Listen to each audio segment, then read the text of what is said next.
Construction is underway for an unprecedented spectacle, a cage fight at the White House. I have never seen anybody want anything so much as people want those tickets. I'm in the tough guy business, and this man is the toughest, most resilient human being that I've ever met in my life. Un combat UFC dans les jardins de la Maison-Blanche. Cela paraissait totalement improbable, il y a encore quelques mois. Mais une fois n'est pas coutume, Donald Trump l'a fait. Au premier abord, le mélange des genres peut surprendre.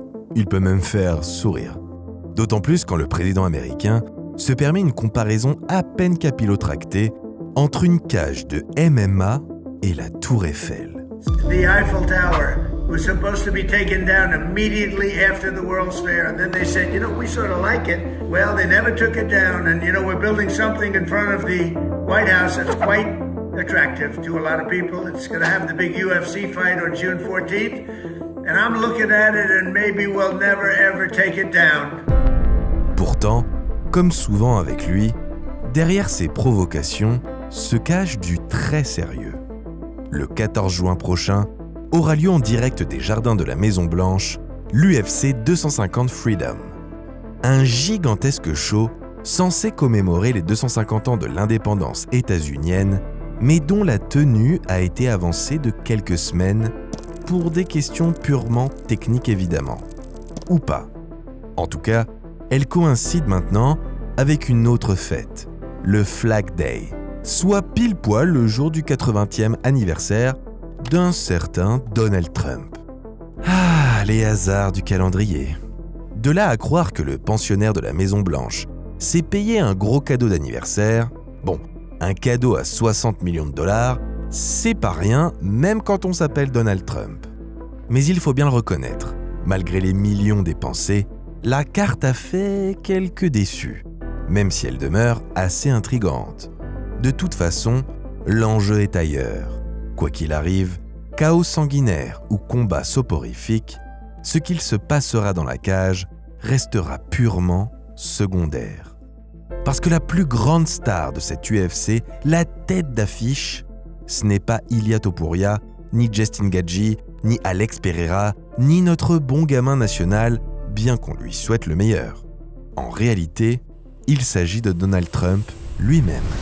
We're just a month out from America's big birthday bash, and President Trump is celebrating with a UFC fight at the White House, continuing an American tradition that dates all the way back 0 years. En pleine crise internationale, alors que son pays est actuellement en guerre, le président américain a fait d'une rencontre d'arts martiaux mixtes un rendez-vous incontournable de son calendrier politique. Il prévoit d'ailleurs d'en faire un rendez-vous régulier. C'est dire à quel point Donald Trump mise sur cet événement.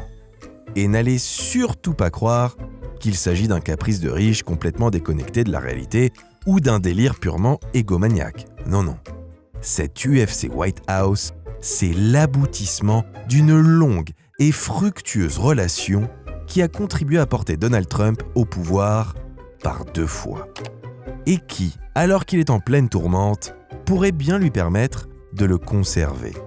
En organisant des combats à la Maison-Blanche, le président américain renoue avec ses fondamentaux et s'inscrit un peu plus dans une longue, mais alors vraiment très longue, tradition d'hommes d'État qui ont instrumentalisé le sport comme un outil politique au service d'un projet idéologique autoritaire. Vous êtes sur Boxing Academy et on vous explique en quoi il n'y a décidément aucun hasard derrière l'UFC White House. I feel like it's a lot. Like we come to see the White House and there's just so much going on we can't even see it. It just kind of feels like it gives the wrong message. I don't know. I know it's going to be very high security and high stress and weird to have a fight at the White House in the middle of a fucking war.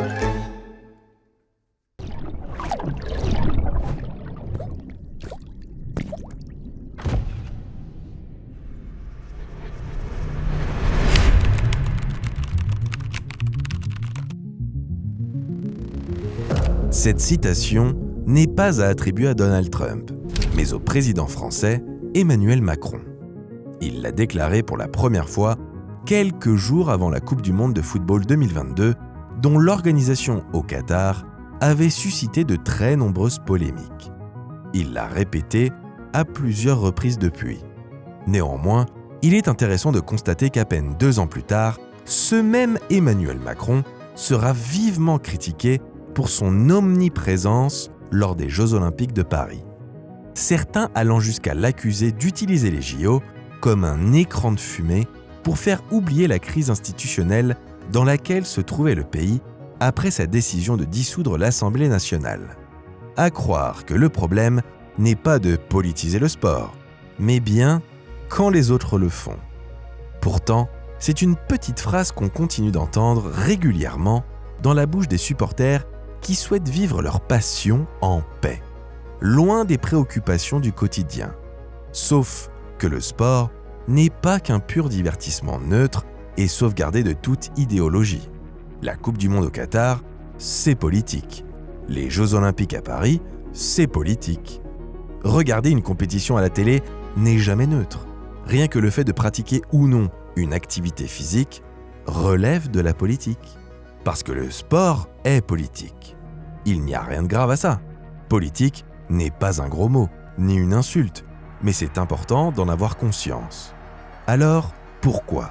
Pourquoi le sport est-il politique ? D'abord, parce que le sport met des corps en compétition. Et un corps qui gagne n'incarne jamais juste lui-même. Il représente toujours quelque chose de plus grand. Quelque chose qui bien souvent le dépasse. Une nation, une classe sociale, une vision du monde, une idéologie, un gouvernement, peu importe. Que ce soit souhaité ou non, conscientisé ou pas, le rapprochement demeure inévitable. En 1938, par exemple, quand Joe Louis croise le fer avec Max Schmeling pour la seconde fois. Pour toutes les personnes présentes dans la salle et les millions d'autres accrochés à leur poste de radio, il paraît clair que ce qui se joue sur le ring, c'est un combat à mort entre la démocratie américaine et le régime totalitaire nazi. Alors que dans les faits, il s'agit juste de 2 hommes, de 2 nationalités et de couleurs de peau différentes, certes, mais 2 hommes faits de chair et de sang qui s'affrontent dans un combat de boxe, ni plus ni moins. Pourtant, ce récit de la liberté face à l'oppression a pris le dessus sur tout le reste. Quand bien même Max Schmeling n'était pas nazi et les États-Unis ségrégationnistes ne constituaient pas un modèle en termes de libertés individuelles, pour autant, c'est bien ce récit qui s'est naturellement imposé. Parce que le sport produit des symboles vivants et universels que tout le monde peut comprendre et s'approprier. C'est là que réside une grande partie de sa puissance politique. De plus, le sport est également l'une des dernières expériences véritablement collectives dans des sociétés qui prônent l'individualisme. Des millions de cœurs qui vibrent à l'unisson, il n'y a guère que les grandes manifestations sportives qui peuvent réunir autant de personnes d'horizons, d'origines et de confessions aussi diverses. Pour reprendre l'exemple précédent, quand Joe Louis bat Schmeling, des témoignages d'époque rapportent que pour la première fois, des Blancs et des Afro-Américains qui ne se connaissent pas se sont tombés dans les bras. Dans la victoire comme dans la défaite, dans la joie comme dans les pleurs, le sport est un catalyseur et un générateur d'émotions presque inégalable. Une victoire en Coupe du Monde peut donner l'illusion d'une unité nationale retrouvée. Ce fut notamment le cas en Afrique du Sud avec le sacre des Springboks en 1995. Il peut être à l'origine d'un tel sentiment d'euphorie qu'il peut rendre sympathique un chef d'État, voire un gouvernement tout entier. Jacques Chirac, par exemple, a vu sa cote de popularité grimper de plusieurs points après la victoire des Bleus en 1998, alors même qu'il ne connaissait même pas les joueurs. Son Premier ministre, Lionel Jospin, pourtant issu de l'opposition, a également joui de ce sursaut populaire. Pour le dire clairement, le sport est un formidable outil de soft power. Il permet d'influencer et d'orienter en sa faveur les relations intra- et internationales. Si le combat entre Mohamed Ali et George Foreman s'est tenu au Zaïre, c'est bien parce que le dictateur en place, Mobutu, souhaitait se payer un coup de pub. Pareil pour Ferdinand Marcos aux Philippines avec le Thrilla in Manila. Et aujourd'hui, on retrouve cette logique derrière la Riyadh Season en Arabie Saoudite. En réalité, le lien entre pouvoir étatique et sport est ancien et profond. Pendant des siècles, la violence était omniprésente dans la société, à toutes les échelles. Rares étaient les conflits qui ne se réglaient pas dans un bain de sang. L'État moderne s'est précisément construit en s'appropriant cette violence et en faisant son monopole. C'est ce que Max Weber appelle le monopole de la violence légitime. Aujourd'hui, c'est l'État, par l'intermédiaire de lois qui décide comment, dans quelle proportion, par qui et sur qui s'exerce la violence. Selon Norbert Elias, le sport est né du même mouvement. Il prend la violence brute, l'encadre par des règles, la canalise et la rend socialement acceptable. Le ring de boxe, l'octogone de l'UFC, c'est exactement ça. De la violence domestiquée, rendue propre, légitime, voire belle. Ce n'est pas pour rien qu'on parle de noble art. Le sociologue français Jean-Marie Brome va encore plus loin et qualifie le sport d'appareil idéologique d'État. Mais qu'est-ce que ça veut dire ? Ça veut dire que c'est un moyen pour la classe dominante d'imposer ses valeurs aux dominés. Attention, ça ne vaut pas seulement sous les dictatures, mais bien sous toutes les formes de pouvoir. Pourquoi ? D'abord, parce qu'il légitime la hiérarchie. Le sport dit que le meilleur gagne. Une fois le combat terminé, la ceinture de champion est méritée parce qu'elle est le résultat d'un affrontement loyal. C'est exactement le discours que tient tout régime sur lui-même. Je suis au sommet parce que je suis le plus fort, le plus méritant, le plus compétitif. Ensuite, parce que le sport détourne l'attention. Il ne faut pas y voir un complot calculé. C'est une fonction structurelle. Le spectacle sportif occupe l'espace mental et émotionnel que pourrait occuper la conscience politique. Et enfin, dernier point, parce que le sport fabrique du conformisme. L'idolâtrie du champion comme modèle de l'effort, de la discipline, du dépassement de soi, de la soumission à l'entraîneur, à la hiérarchie, aux règles et aux normes. Des valeurs très pratiques pour n'importe quel pouvoir qui cherche une population docile, prête à accepter tout et n'importe quoi. Et si le sport en général est politique, le sport de combat l'est encore davantage.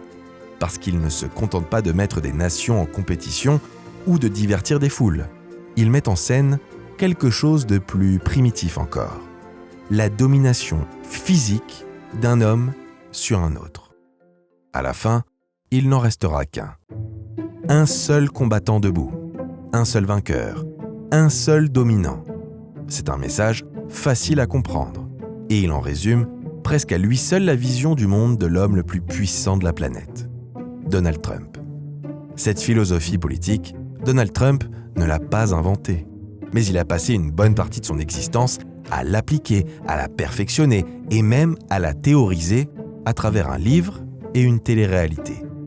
Donc, pour comprendre pourquoi un octogone trône aujourd'hui sur la pelouse de la Maison-Blanche, il faut s'intéresser à son pensionnaire et à son rapport, disons, très personnel avec le sport. On ne dirait pas comme ça, mais Donald Trump fait du sport. Depuis son retour à la Maison-Blanche, le président américain aurait, selon des estimations très sérieuses, passé près d'un quart de son temps à jouer au golf aux frais du contribuable. Il possède d'ailleurs plusieurs terrains, dont 2 très renommés, l'un dans l'ouest de New York et l'autre en Écosse. Pourtant, malgré sa passion dévorante pour les greens, c'est bien dans le monde des sports de combat que le 45e président des États-Unis s'est particulièrement illustré. Non pas sur le ring, bien sûr, quoiqu'il a quand même rasé le crâne de Vince McMahon, mais depuis les coulisses. Bon. Dans les années 80, Trump n'est pas encore un personnage politique. C'est un homme d'affaires flamboyant. Un promoteur immobilier, fils de promoteur immobilier, millionnaire dès ses 8 ans. Bref, c'est un pur nepo baby new-yorkais. À l'époque, il a un projet un peu fou. Concurrencer Las Vegas et faire d'Atlantic City la capitale du divertissement. Pour ça, il achète et fait construire plusieurs casinos-hôtels, dont le Trump Plaza, le Trump Castle et surtout le gigantesque Trump Taj Mahal qu'il qualifie sobrement de 8e merveille du monde. Dans ces palaces, tout est fait pour attirer les grandes fortunes du pays et leur faire dépenser un maximum d'argent. Mais pour concurrencer Vegas, il faut organiser des événements, des spectacles ou des concerts, donner envie aux gens de se déplacer à Atlantic City. Sauf que les casinos de Trump sont à son image, très bling-bling et carrément kitsch. Or, beaucoup d'artistes refusent de s'y produire parce qu'ils ne voient pas forcément l'intérêt à s'associer à un homme qu'ils trouvent ringard. Tant pis pour les artistes. Trump se tourne alors vers des gens pour qui l'argent n'a pas d'odeur. Le monde du divertissement sportif. Et à l'époque, la plus grande star du divertissement sportif américain n'est nul autre que Mike Tyson. Trump s'allie avec Don King, le promoteur le plus puissant et le plus controversé de l'histoire de la boxe, et transforme Atlantic City en capitale mondiale du noble art. Entre 1985 et 1990, Iron Mike combat à 13 reprises à Atlantic City, la plupart du temps dans les casinos de Trump. Le clou du spectacle intervient le 27 juin 1988. Trump débourse 11 millions de dollars, un record absolu à l'époque, pour voir le Dynamite Kid exploser Michael Spinks en 91 secondes.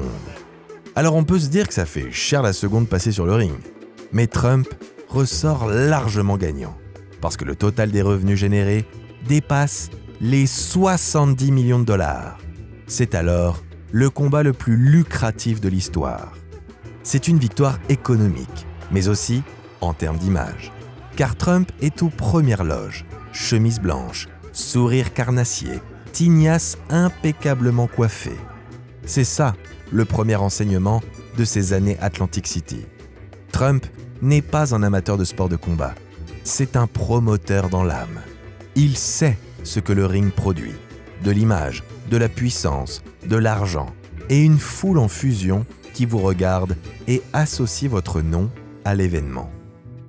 Mais il n'y a pas que la boxe à Atlantic City. Il y a également du catch.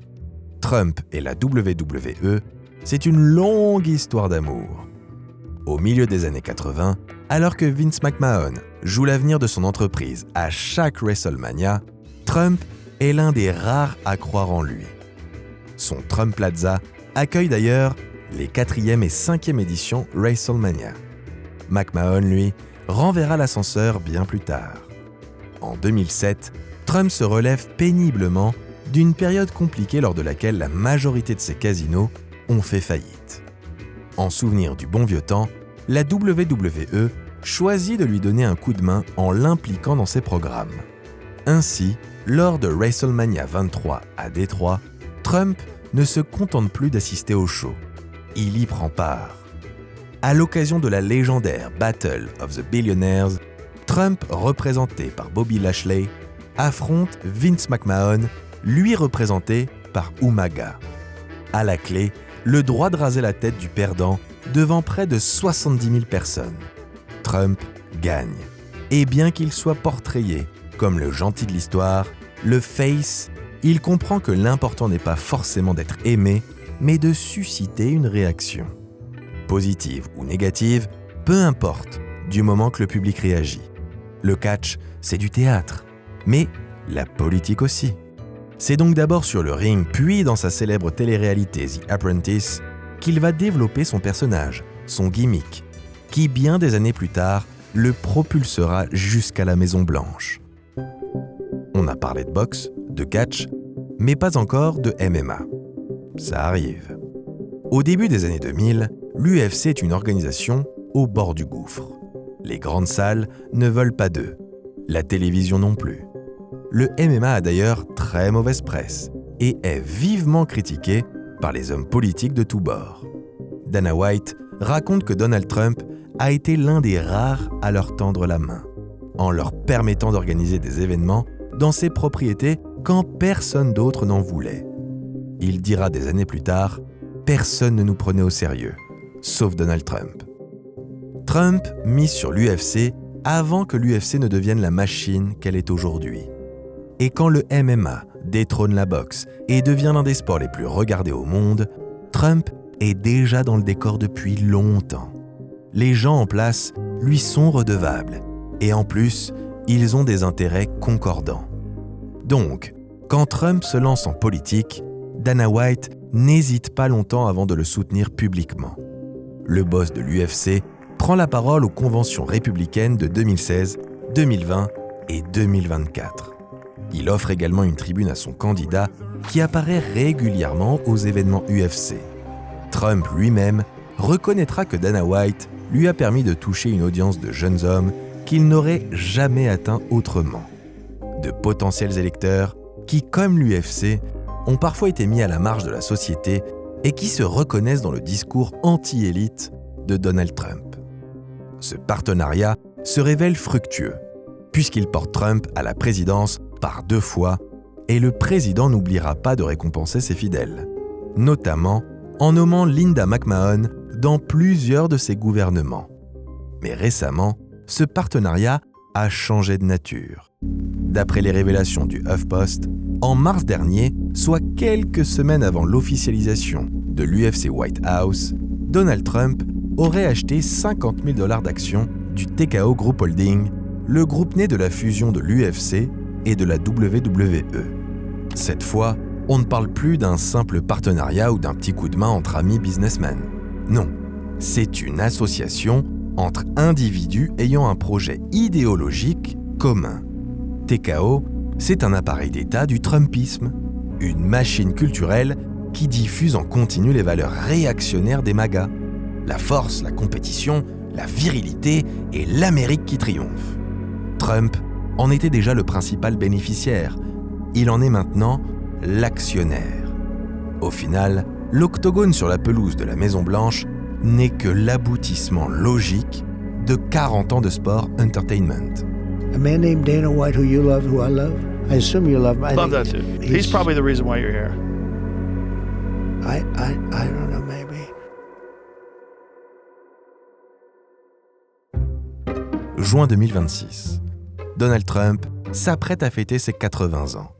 Il ne les fête pas dans les meilleures conditions.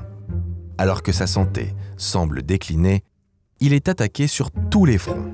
A federal lawsuit has been filed to stop the upcoming UFC fight card at the White House. 30-page lawsuit. They make allegations here that this is, quote, deeply corrupt. They want to make a deal badly. They want to make a deal. They want to make a deal. We've had very good talks. President Trump's approval rating has hit a new low for a second term. A protest to remind those in power, especially the Trump administration, that no one is above the law. This is a pretty normal part of aging, and especially for someone in the overweight to obese category, which is where the president has always been. C'est dans ce contexte sensible qu'il faut analyser l'UFC 250 Freedom. Pas comme un événement sportif, mais comme une opération politique de grande envergure, une diversion. Pendant qu'on parle de l'octogone, on parle moins du reste, forcément. Pendant qu'on débat du combat entre Topuria et Gaethje, ou de la dernière sortie de Trump sur la Tour Eiffel, on ne débat pas du prix de l'essence ou de la politique internationale. Brom ne pouvait pas espérer meilleur exemple. Mais ce n'est pas tout. L'UFC Freedom, c'est aussi une opération de reconquête de sa base. Ces jeunes hommes fans de MMA que Dana White lui a aidé à séduire et qui commencent à vaciller sur les questions économiques. Le 14 juin, Trump ne sera pas un vieux monsieur de 80 ans aux mains couvertes d'échymoses dont on questionne la lucidité. Il sera le boss, l'homme du peuple qui a installé un octogone dans son jardin. Un homme fort et dominant, à l'image du personnage qu'il s'est bâti. L'UFC Freedom n'est que le premier acte. 3 jours plus tôt, le 11 juin, s'ouvre la Coupe du Monde de football, la plus grande compétition sportive au monde aux États-Unis. Un événement dont Trump a reçu symboliquement la présidence d'honneur de la part de la FIFA. Eh oui, si tout se passe bien, si la compétition est une réussite et que les États-Unis rayonnent, Trump aura exactement ce dont il a besoin.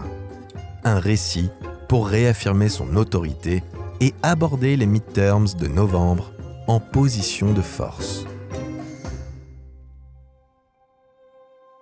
le sport business l'a aidé à conquérir le pouvoir.